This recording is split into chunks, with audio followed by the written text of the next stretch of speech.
Je pense que la principale frustration, c'est la trahison des conservateurs dans le dossier.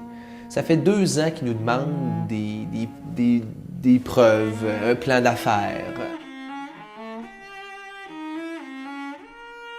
Mme Werner s'attendait sûrement pas à ce que le maire Labombe lui arrive avec un plan d'affaires aussi clair et avec un gouvernement Charest qui donne un bon montant d'argent pour le dossier et un acteur privé important. Ils ont laissé sous-entendre qu'ils pouvaient aider la Ville de Québec dans le projet d'amphithéâtre.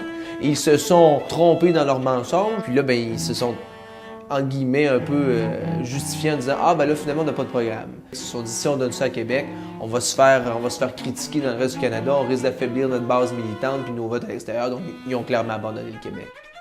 Ils vont devoir nous expliquer qu'est-ce qu'ils proposent parce qu'ils font juste critiquer ce qu'on fait comme travail. Et en disant qu'on n'a rien fait, qu'on a juste on a juste déposé une pétition, ce qui est complètement faux. Je l'ai expliqué, on a déposé une motion.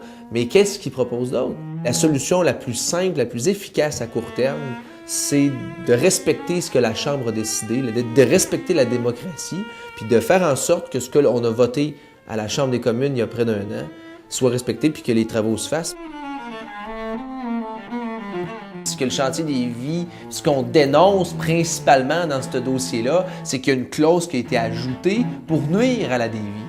C'est clair que ce que le syndicat demande dans ce dossier-là, c'est d'avoir un délai supplémentaire pour réussir à terminer les changements de propriété avec une firme italienne. Il y a eu beaucoup d'efforts qui ont été faits par les syndicats. On a investi de l'argent, on n'a pas gaspillé, on a investi de l'argent dans un chantier maritime qui est le plus grand chantier maritime au Canada et qui est le seul qui peut faire des sortes de bateaux que l'armée canadienne a.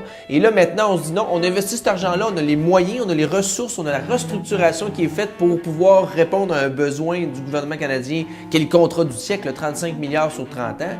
Et là, tout à coup, non, on ne le donnera pas à Québec. Bien, moi, je suis désolé, mais je n'irai pas défendre les intérêts d'Halifax ou de la Colombie-Britannique. Je vais continuer à me battre pour défendre les intérêts de la région.